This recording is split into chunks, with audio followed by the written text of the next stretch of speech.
Assalamualaikum warahmatullahi wabarakatuh. Innal hamdalillah nahmaduhu wa nasta'inuhu wa nastaghfiruh wa na'udzu billahi min shururi anfusina wa sayyiati a'malina.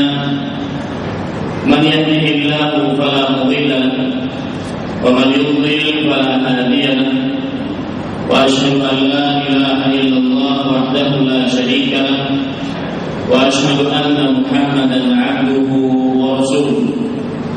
Ya ayyuhalladzina amanu taqullaha haqqa tuqatih wa la tamutunna illa wa antum muslimun. Ya ayyuhan nasu taqu rabbakum alladzi khalaqakum min nafsin wahidah wa khalaqa minha zawjaha wa batha minhuma rijalan katsiran wa nisaa'a wattaqullaha alladzi tasaaluna bihi wal arham innallaha kana 'alaykum raqiba. Ya ayyuhalladzina amanu taqullaha wa qulu qawlan sadida yuslih lakum a'malakum wa yaghfir lakum dhunubakum wa man yuti'illaha wa rasulahu faqad faza fawzan 'azima. Amma ba'du fa inna asdaqal hadithi kitabullah wa khairal hadi Muhammadin sallallahu alaihi wa ala alihi wasallam wa syarrul umuri muhdatsatuha wa kullu muhdatsatin bid'ah wa kullu bid'atin dhalalah wa kullu dhalalatin finnar. Alhamdulillah, kita bersyukur kepada Allah Subhanahu wa taala pada hari ini, hari Rabu malam tanggal 11 Jumadil Akhirah 1433 Hijriah. Kita duduk bersama untuk mengkaji ayat-ayat suci Al-Quran atau hadis-hadis Rasul sallallahu alaihi wasallam. Salawat dan salam semoga selalu Allah berikan kepada Nabi kita Muhammad sallallahu alaihi wasallam, pada keluarga beliau, para sahabat serta orang-orang yang mengikuti beliau sampai hari kiamat kelak. Bapak Ibu, saudara-saudari yang dimuliakan oleh Allah Subhanahu wa taala, dengan nama-nama Allah yang husna dan sifat-sifatnya yang mulia, semoga kita mendapatkan ilmu yang bermanfaat serta bisa mengamalkan apa yang telah kita ilmui. Allahumma amin. Bapak Ibu, saudara-saudari yang dimuliakan oleh Allah Subhanahu wa taala, sebelum saya memasuki tema pada kesempatan kali ini, tema kita insyaallah taala kita akan berbicara tentang bersyukurlah. Sebelumnya saya ingin mengingatkan sebuah hadis Rasul sallallahu alaihi wasallam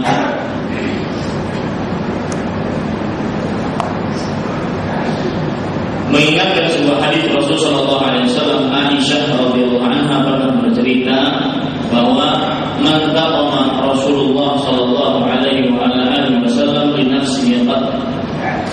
Nabi Muhammad sallallahu alaihi wasallam tidak pernah, ini dijadikan sebagai prinsip hidup seorang muslim, tidak pernah sama sekali membalas dendam karena urusan pribadi beliau. Beliau tidak pernah membalas dendam karena urusan pribadi beliau, tetapi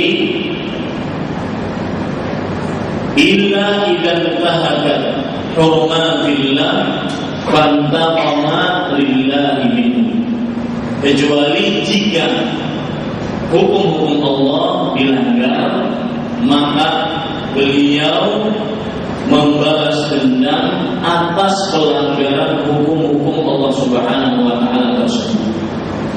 Makanya ini jadikan sebagai sebuah prinsip hidup, gaya hidup kita, tidak pernah membalas dendam kalau itu urusan pribadi.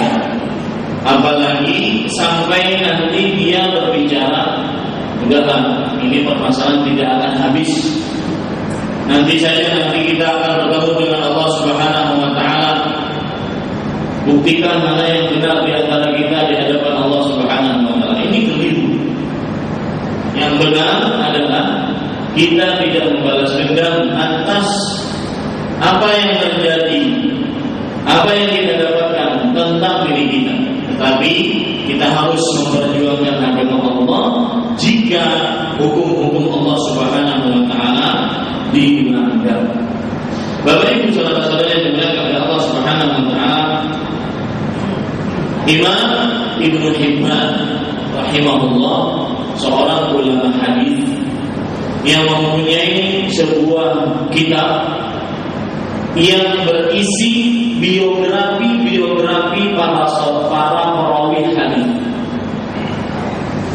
Kitab beliau beri judul As-Siqat.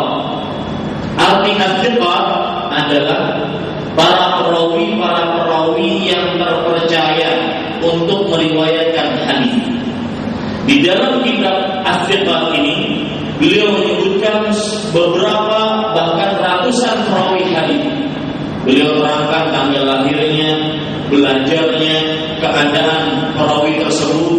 Kemudian beliau terangkan perawi ini adalah termasuk yang pantas untuk diambil riwayat hadisnya karena dia terpercaya. Nah, saya ingin di dalam tema ini bersyukurlah ingin menceritakan seorang perawi yang disebutkan oleh Imam Ibnu Hibban dalam kitabnya As-Siqat. Perawinya bernama Abdullah bin Zaid Al-Jarmi, seorang tabi'i. Dia adalah muridnya Abdullah bin Abbas radhiyallahu anhuma. Tabi'i siapa? Orang yang melihat sahabat walau sekejap dan beriman dan meninggal dalam keimanan. Ini seorang tabi'i. Nah, yang akan kita bicarakan pada malam hari ini, karena temanya bersyukur, maka saya ingin menyebutkan sebuah kisah di awal kajian ini. Kisahnya yaitu tentang Abdullah bin Zaid Al-Jarmi.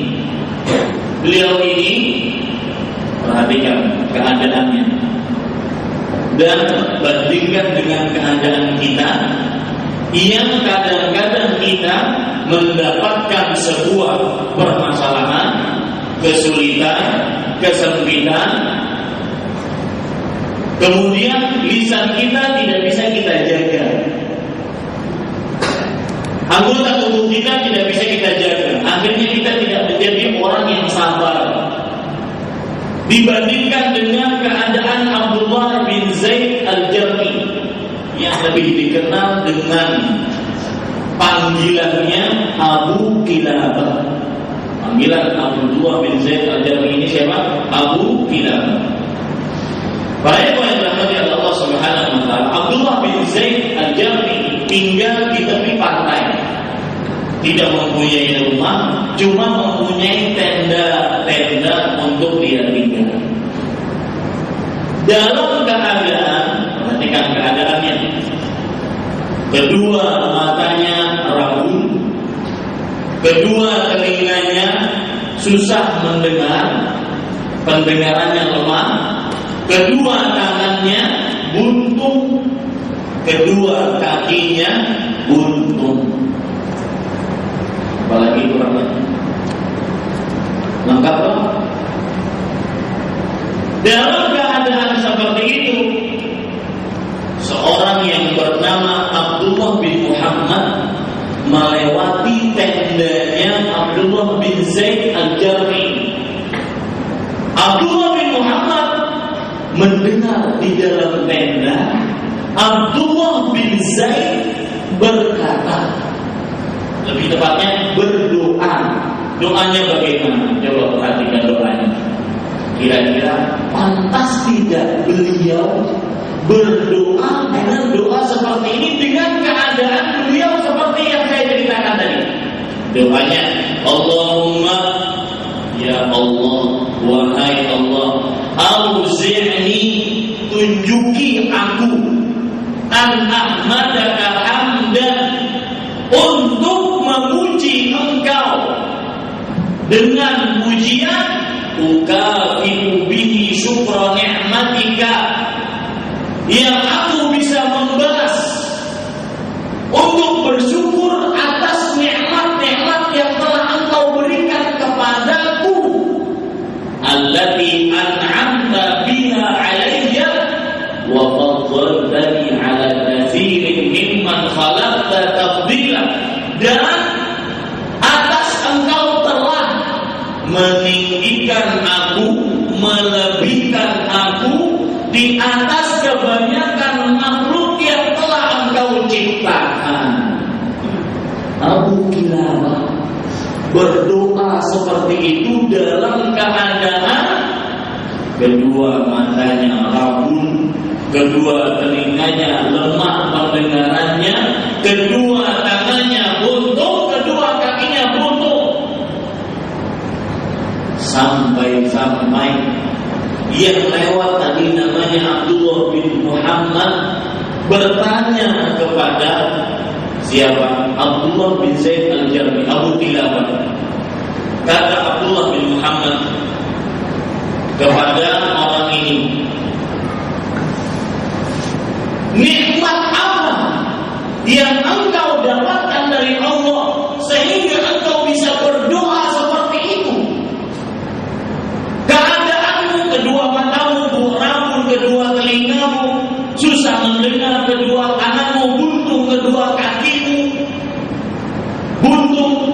Nih perhatikan, bandingkan kepada orang-orang yang sakit gigi, senantiasa mengeluh dan menggerutu dan tidak puas dengan takdir Allah, bahkan cenderung menyalahkan Allah dalam perbuatannya. Sakit batuk, sakit kepala, cenderung menyalahkan Allah Subhanahu wa Ta'ala dalam ciptaannya karena tidak sanggup menderita sakit tersebut. Bandingkan dengan Abu Kilabah ini, beliau sampai dalam keadaan seperti itu masih bisa berdoa, Allahumma auzi'ni an ahmadaka hamdan ukafi'u bihi syukra ni'matik allati an'amta biha 'alayya wa faddaltani 'ala katsirin mimman khalaqta tafdila. Sampai yang lewat tadi bingung, nikmat apa yang engkau dapatkan?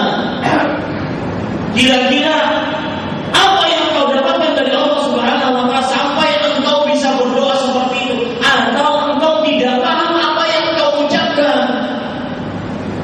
Kata Abdullah bin Zaid al-Jarmi rahimahullah ta'ala, perhatikan beliau mengatakan, kata Abdullah bin Zaid al-Jarmi,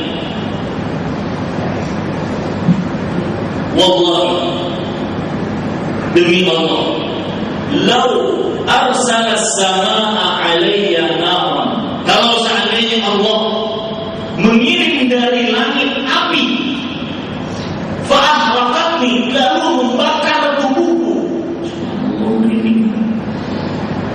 wa amara al-jibal fadammaratni, kemudian Allah menyuruh gunung-gunung yang besar-besar itu menimpakan kepadaku, runtuh di belakang, meruntuhkan dirinya kepadaku.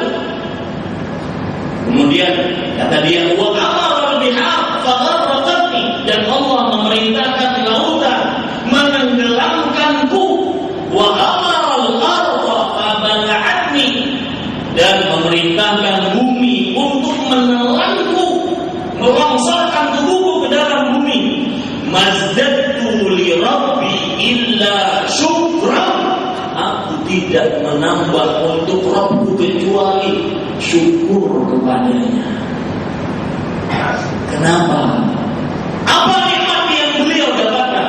Karena orang bisa bersyukur kalau dia tahu nikmatnya, kan begitu. Tidak mungkin seseorang bisa bersyukur tanpa dia mengetahui nikmatnya. Maka kata Abu Kilabah rahimahullah ta'ala, 5 nih perhatikan, yang sering mengeluh, yang sering menggerutu dengan takdir Allah. 5 an'ama 'alayya min lisani hada, karena atas Allah telah memberikan nikmat kepadaku dari lisan ini. Ini lisan nikmat dari Allah Subhanahu wa Ta'ala.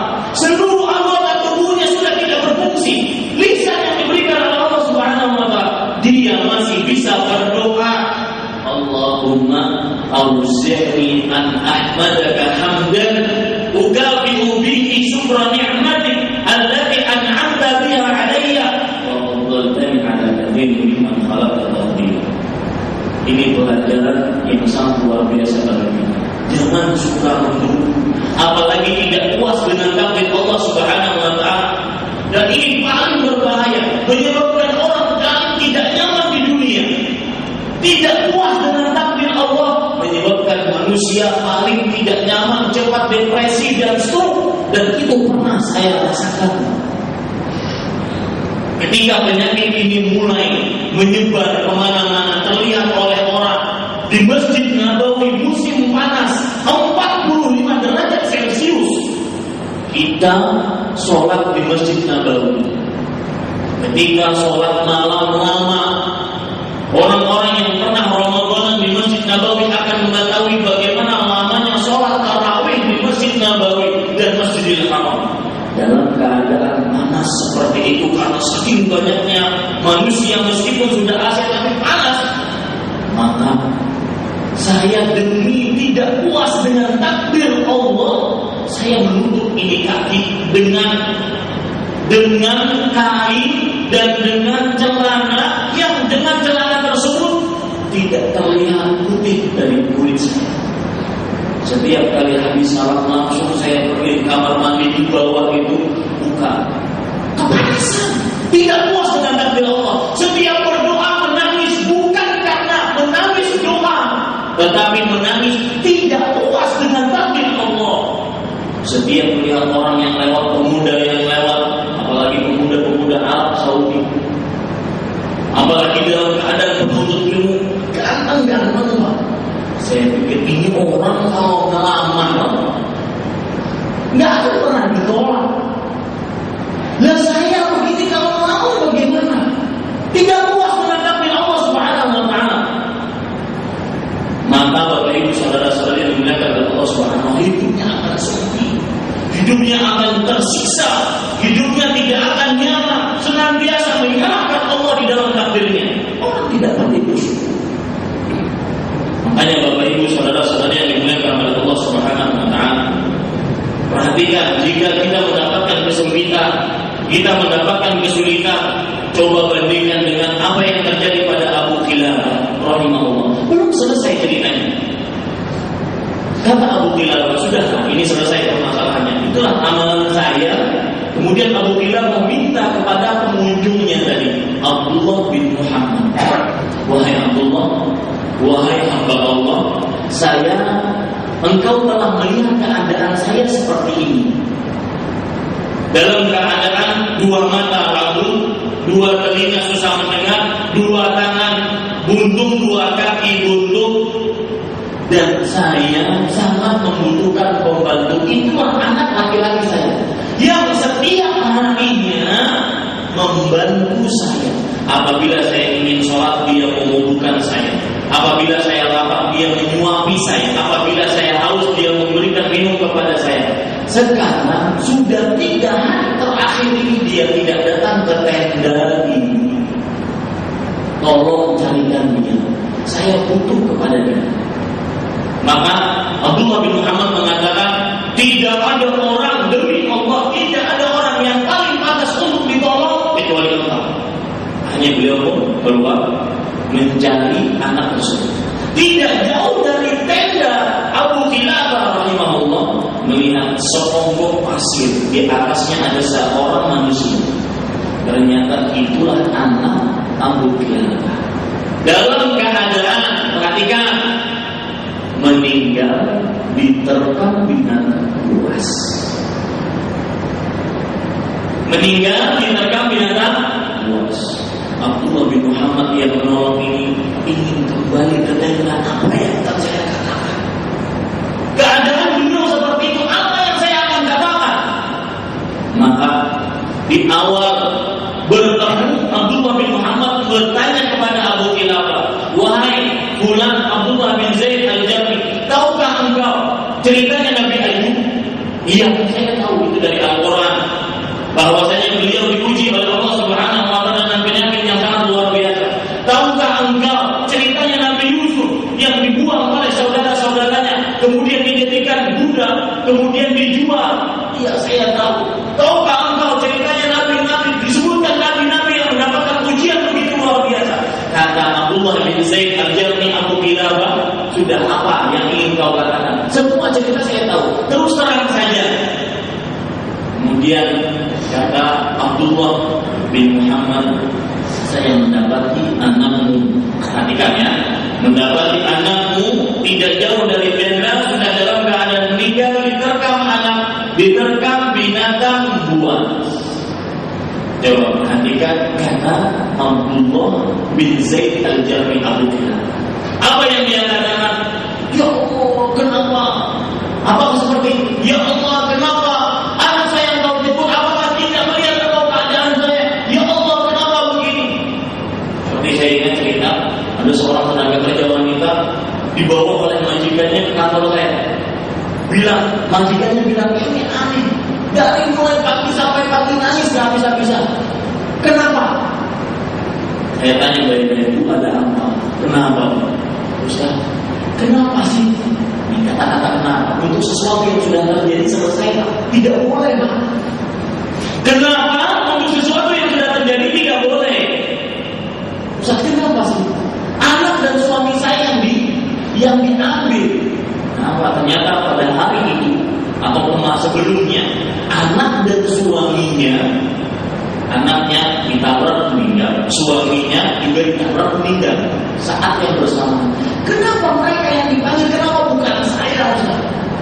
Bu, ibu kan bisa nikah lagi, ibu bisa menghasilkan punya suami lagi, ibu bisa mempunyai anak lagi. Tidak bisa, Ustaz. Kenapa bu gak bisa? Rahim saya sudah diangkat, Ustaz.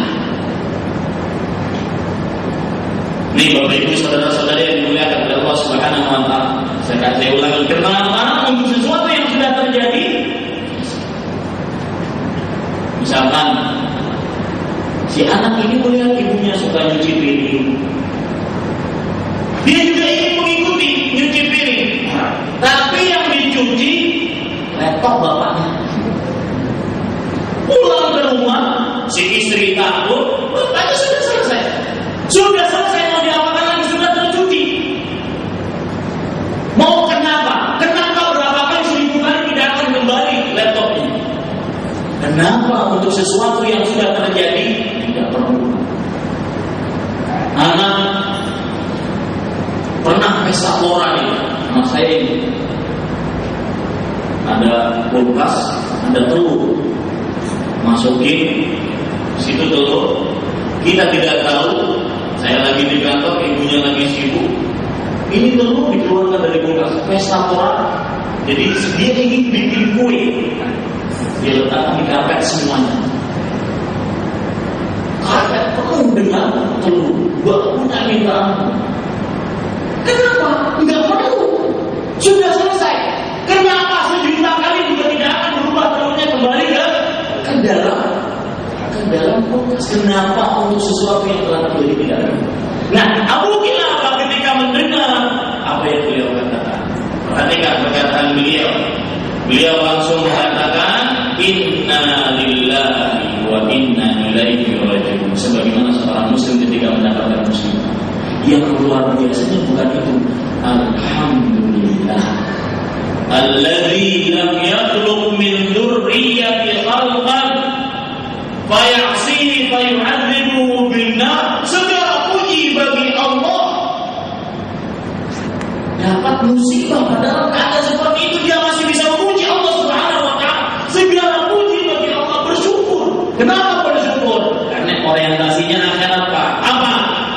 Segala puji bagi Allah yang telah menjadikan bagiku atau yang tidak menjadikan untukku seorang keturunan dariku yang bermaksiat kepadanya, akhirnya nanti disiksa di dalam api neraka. Luar biasa. Inilah kisah Abdullah bin Zaid al-Jarmi rahimahullah ta'ala. Dan beliau adalah seorang ulama besar yang dikenal dengan Abu Kilabah. Dan beliau adalah muridnya siapa? Abdullah bin Abbas radhiyallahu anhu. Bapak Ibu saudara-saudari yang dimuliakan oleh Allah Subhanahu wa taala, perhatikan baik-baik poin yang kedua setelah kisah tadi, nikmat Allah tidak akan pernah terhitung. Ini harus kita tanamkan di dalam hati kita, bahwasanya Allah adalah pemberi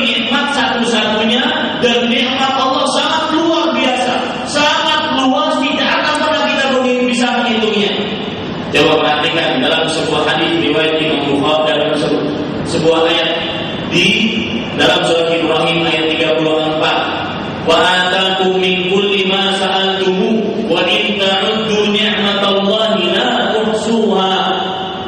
Dan Allah telah memberikan kepada kalian apa saja yang kalian minta. Sampai-sampai jika kalian menghitung-hitung nikmat Allah, kalian tidak akan bisa menghitungnya. Saking tidak bisa menghitungnya, maka masuklah kita kepada daerah yang sangat tercela. Manusia secara umum, mau dia tinggi, pendek, kaya, miskin, tua, muda, manusia secara umum, Arab bukan Arab, putih, merah kulitnya, hitam, pokoknya manusia secara umum masuk ke dalam area tercela gara-gara dia tidak bisa menghitung-hitung nikmat Allah. Apa areanya? Innal insana lazalumun kafar. Sesungguhnya manusia adalah seorang yang sangat lalim. Apa lalim? Menempatkan sesuatu tidak pada tempatnya. Dan kafar, tidak dari bersyukur kepada Allah Subhanahu wa taala. Kafir terhadap nikmat Allah Subhanahu wa taala. Dari sini para ulama mengatakan ini poin penting agar kita pandai bersyukur. Dan pandai bersyukur ini adalah melawan setan.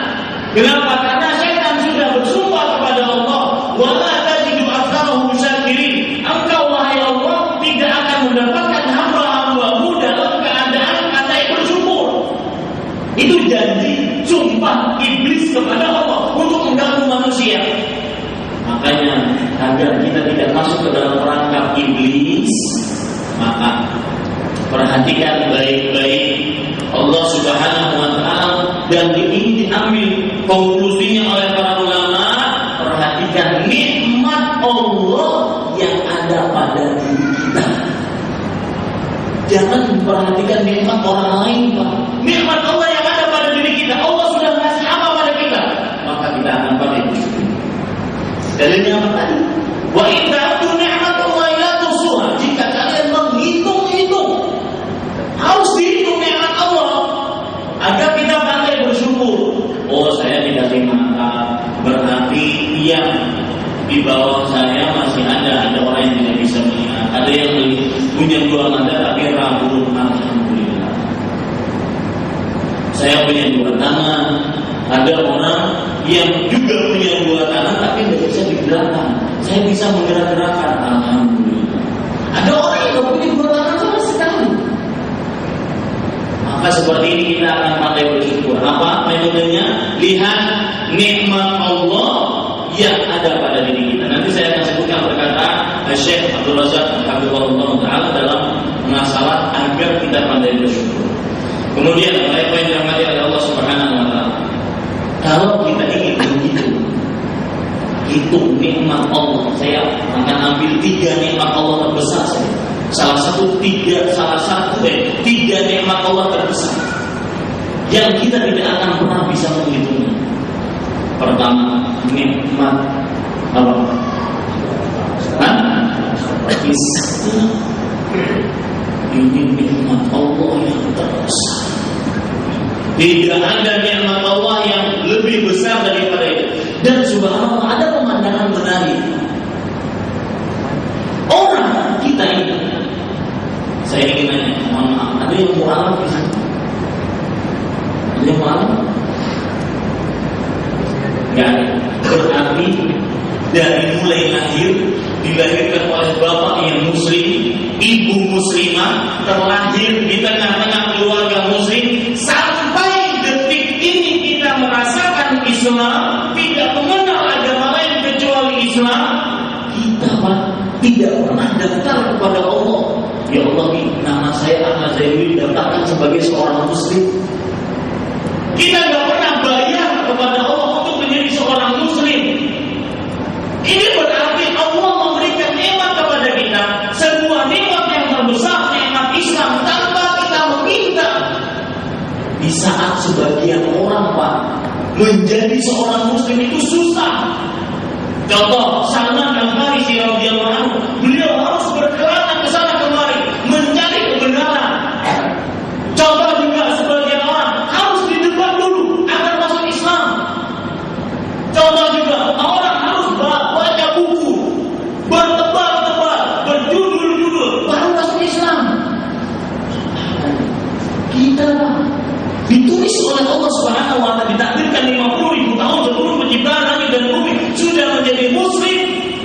Makanya saya katakan, jika Allah memberikan anugerah kepada Anda, maka satu, bersyukurlah. Yang kedua, berdoa. Bersyukurlah karena tidak semua orang diberikan itu. Yang kedua, berdoa. Kenapa? Karena kita tidak tahu apakah kita sampai dijemput ajalnya dalam keadaan seperti ini atau tidak. Siapa yang bisa jamin? Ada yang bisa jamin kalau misalnya nanti ketika dia meninggal dia mengucapkan la ilaha illallah, atau ketika dia meninggal dalam keadaan beragama Islam? Tidak. Ingin tahu Pak nilai Islam yang kita miliki? Kejadian mana? Ketika itu kita dakwah pelajaran dan ini merupakan kegiatan rutin. Insya Allah nanti kalau seandainya sudah tetap di sini, maka kita harus bersinergi dengan bapak-bapak yang mengurus keamanan nasional. Kita harus bersinergi dengan mereka. Kita dakwah ke penjara. Di penjara kita mendapati orang yang negara Nepal, dia mempunyai agama selain agama Islam. Kita ajak dia untuk masuk ke dalam agama Islam tanpa paksa. Kita jelaskan ini adalah agama semua manusia, bukan agama saya, bukan agama si fulan, agama bapak saya, ibu saya, enggak. Agama semua manusia karena Allah adalah pencipta seluruh manusia. Dia mengatakan tidak, saya tidak akan masuk ke dalam agama kamu. Saya akan, lalu kamu menyembah siapa? Saya menyembah kedua orang tua saya. Masuk akal. Kenapa? Karena kedua orang tua saya lah saya ada. Masuk akal enggak? Masuk akal. Karena kedua orang tua saya lah saya ada. Maka saya menyembah kepada kedua orang tua saya. Lalu kita tanya, kedua orang tua kamu yang mengadakan siapa? Lalu kakeknya yang mengadakan siapa? Terus ke atas yang mengadakan siapa? Gak bisa jawab ini. Coba lihat bagaimana susahnya orang masuk dalam agama Islam. Di saat kita tanpa bayar, tanpa daftar, diberikan oleh Allah Subhanahu wa Ta'ala, banyak bersyukur dan berdoa karena tidak sedikit yang sudah muslim pagi hari beriman, sore hari. Bahkan ada yang bilang ke saya, kalau minta sama Allah Tuhanmu itu lama dikabulkannya, coba minta kepada yang lain cepat. Itu orang berkata seperti itu. Ini Bapak Ibu saudara sekalian, di akhirnya orang tersebut, sudahlah saya tidak akan masuk ke dalam agama Anda tadi, karena memang tidak boleh memaksa. Kemudian kata dia, kenapa kamu tidak mau masuk? Karena Rabb kamu, Tuhan kamu, Allah yang kamu sebut itu tidak bisa menghukum saya, karena kalau saya mati saya akan dibakar oleh kaum saya dan debu saya akan ditebak di sungai. Kamu tidak akan bisa menyiksa saya. Ada pernah kita berpikir seperti itu? Tidak pernah. Itu namanya hidayah, Pak. Hidayah tidak semua orang diberikan oleh Allah Subhanahu wa Ta'ala. Inilah yang disebut dengan nikmat terbesar, nikmat Islam. Makanya Allah Subhanahu wa Ta'ala berfirman dalam surah An-Na'idah ayat 3, "Al-yawma akmaltu lakum dinakum." Hari ini kusempurnakan bagi kalian agama kalian. Wa raditu lakum wa atmamtu 'alaikum ni'mati, dan kusempurnakan atas kalian nikmatku. Wa raditu lakum al-Islam dinan, dan kuridai bagi kalian Islam sebagai agama. Imam Ibnu Katsir rahimahullah ketika mengomentari ayat ini, perhatikan, beliau mengatakan hadhihi akbaru ni'amillah azza wa jalla. Ini adalah nikmat Allah yang terbesar ala hadhihi ummah, atas umat ini, haitsu akmala ta'ala lahum dinahum, yang mana Allah telah memuliakan, menyempurnakan bagi mereka agama mereka. Fala yahtajuna ila dini ghairihi ila dini ghairihi. Maka umat Islam tidak membutuhkan agama selain agama Islam. Wala ila nabi ghairi nabi, dan tidak membutuhkan kepada seorang nabi selain nabi mereka. Ini nikmat yang paling besar. Yang kedua, Bapak Ibu sekalian, nikmat yang kedua apa? Kira-kira. Yang Nikmat sehat. Sehat ini nikmat Allah yang berdua yang berbesar. Perhatikan baik-baik. Manusia sering tertipu dengan dua nikmat ini. Salah satu nikmat yang tertipu dengannya adalah nikmat sehat. Dalam hadis riwayat Bukhari dari Abdullah bin Abbas radhiyallahu anhu, Rasulullah sallallahu alaihi wasallam bersabda, "Ni'matani maghbunun fihima katsirun minan nas." Dua nikmat yang mana kebanyakan manusia maghbun. Perhatikan, di sini Rasulullah SAW memakai kata-kata maghbun. Ghabun itu hanya dipakai dalam akad jual beli. Apa maksudnya ghabun? Jadi maksudnya begini. Jika ada seorang pembeli yang tertipu dengan penjual, dia membeli barang terlalu mahal padahal harganya tidak segitu-gitu amat. Atau kebalikannya, penjual tertipu dengan pembelinya, dia menjual barang terlalu murah padahal harganya bisa lebih mahal. Ini tertipu. Kenapa Rasulullah SAW memakai bahwasanya dua nikmat yang kebanyakan manusia dengan dua nikmat ini tertipu? Kenapa? Karena sebagian manusia tidak sadar kalau dua nikmat itu apa kata Rasulullah SAW? As-sihhatu wal kesehatan dan waktu yang luang. Orang sehat tidak merasakan kesehatan itu nikmat.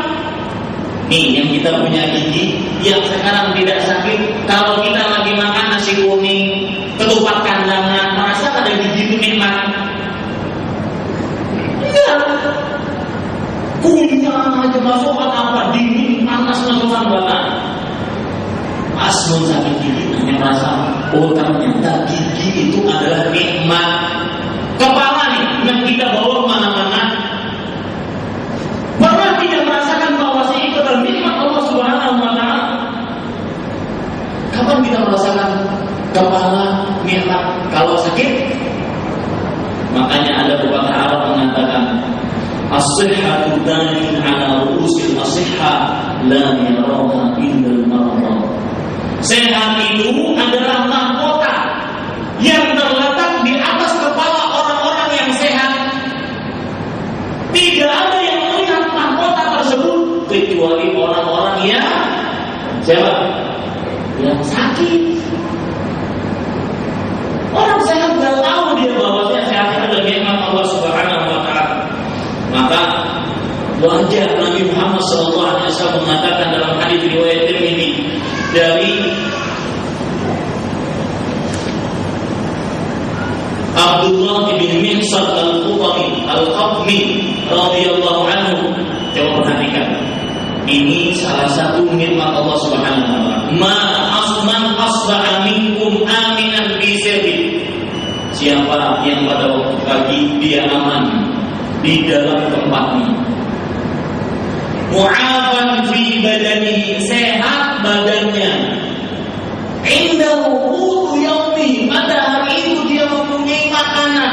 Hari itu bagian kita kan kalau membeli makanan itu seminggu, sebulan. Hari itu dia punya makanan.